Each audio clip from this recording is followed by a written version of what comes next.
서울 강서구 재력가 피살 사건 속보입니다.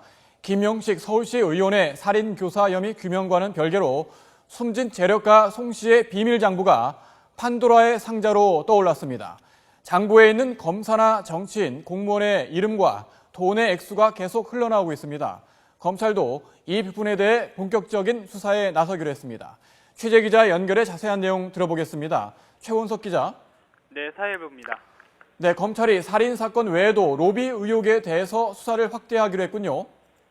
네, 그렇습니다. 재력가 피살 사건을 수사하고 있는 검찰이 숨진 송 씨와 관련된 뇌물수수와 청탁 여부에 대해서 수사를 진행하고 있다고 밝혔습니다.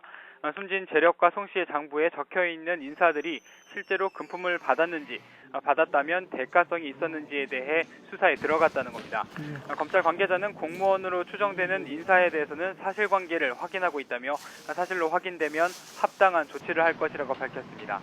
검찰 관계자는 로비 의혹과 뇌물수수 부분은 살인사건 수사와는 별건이라며 김 의원과 팽모 씨의 영장 만료 시일인 오는 22일과 상관없이 수사가 가능하다고 강조했습니다.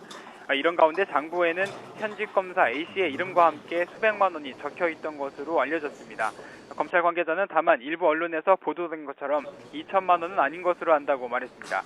검찰 관계자는 또 로비 의혹이나 뇌물수수 의혹을 확인하기 위해 공무원을 포함해 필요한 주변 인물들에 대해서는 소환 조사도 진행하고 있다고 밝혔습니다. 네, 그렇다면 김영식 의원의 살인 교사 혐의에 대한 수사 어떻게 진행되고 있습니까? 네, 검찰은 여전히 이번 사건의 핵심이 송 씨 살인 사건이라고 못을 박았습니다. 수사를 확대한다고 해도 기본적으로는 살인과 살인 교사 혐의를 입증하는 데 주력한다는 의미입니다. 이번 달 영장 만료 기간이 22일인 만큼 검찰은 그 전까지 구체적인 증거 확보에 나설 예정입니다. 팽 씨의 진술이 아직 일관된 것으로 알려지고 있는데요. 이런 가운데 이를 뒷받침할 정황 증거를 찾기 위해 노력하고 있습니다.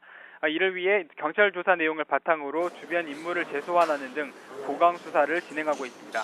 또 경찰에서 복원에 실패한 휴대전화도 일부 복원해 그 내용을 확인하고 있습니다. 이와 함께 기존에 검사 4명을 배치했던 수사팀에 추가로 수사 인력 한두 명을 더 추가해 수사에 속도를 낼 예정입니다. 지금까지 사회일부에서 YTN 최원석입니다.